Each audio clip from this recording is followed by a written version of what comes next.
देखिए, केमिस्ट्री में आज हम लोग पढ़ेंगे ऑक्सीजन गैस बनाने की प्रयोगशाला विधि। ऑक्सीजन गैस बनाने की प्रयोगशाला विधि में होता क्या है, ये देखिए, पोटेशियम क्लोरेट है 2KClO3। पोटेशियम क्लोरेट को मैंगनीज डाइऑक्साइड की उपस्थिति में, पोटेशियम क्लोरेट को मैंगनीज डाइऑक्साइड की उपस्थिति में गर्म करेंगे तो आपका जो है 2KCl+3O2 यानी ऑक्सीजन गैस बनती है। पोटेशियम क्लोरेट को मैंगनीज डाइऑक्साइड की उपस्थिति में गर्म करने पर यह ऑक्सीजन गैस बन गई। अब उपकरण का नामांकित चित्र, उपकरण का नामांकित चित्र एवं विधि का वर्णन कैसे करेंगे।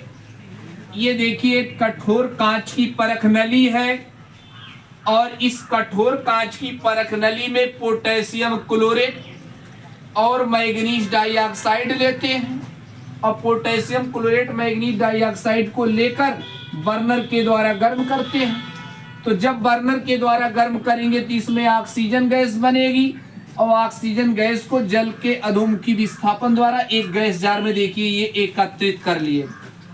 अब इसको बनाने के लिए देखिए कुछ सावधानियां होनी चाहिए। सावधानियां क्या क्या होनी चाहिए? सावधानियां ये होनी चाहिए कि ये पहली सावधानी है, संपूर्ण उपकरण वायुरुद्ध होना चाहिए। पहली सावधानी है कि संपूर्ण उपकरण वायुरुद्ध होना चाहिए। दूसरी बात, इसमें जो मैंगनीज डाइऑक्साइड है, मैंगनीज डाइऑक्साइड पूर्ण रूप से शुद्ध होना चाहिए।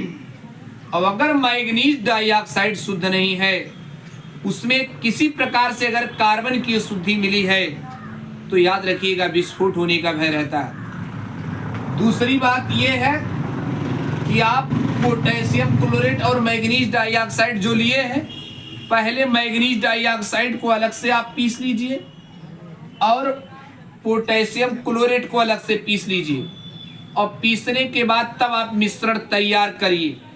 अगर ऐसा नहीं किया जाता है तो आग लगने का भय रहता। पता लगा कि पोटेशियम क्लोरेट और मैंगनीज डाइऑक्साइड को इकट्ठा मिलाकर तब पीसते हैं तो इससे आग लगने का भय रहेगा। इसलिए पोटेशियम क्लोरेट को अलग से पीस लेंगे और मैंगनीज डाइऑक्साइड को अलग से पीस लेंगे और तब जाके मिश्रण तैयार करते हैं।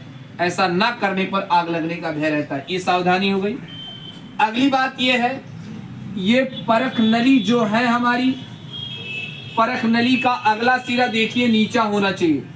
अगर ये नीचा नहीं करते हैं आप परख नली, तो परख नली अगर आप ऐसा नहीं करोगे नीचा, तो होता क्या है कि जो मिश्रण बना रहता है उस मिश्रण में नमी रहती है और वो नमी क्या होती है, जल में बदल जाती है। और जल अगर ये परख आगे ये नीचा नहीं रहेगा तो जल परख नली में पीछे चला जाएगा और जिससे परख नली चटक जाएगी।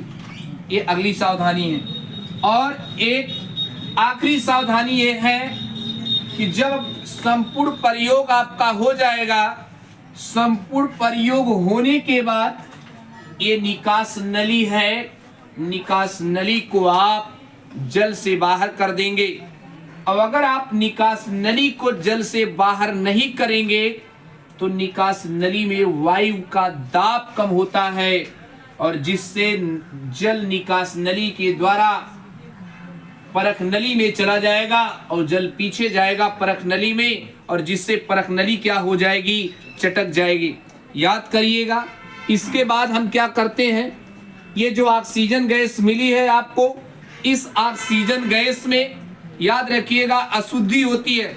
इसको दूर करने के लिए हम फास्फोरस पेंटाऑक्साइड और सल्फ्यूरिक अम्ल में प्रवाहित करते हैं जिससे शुद्ध ऑक्सीजन गैस हमें प्राप्त हो जाती है।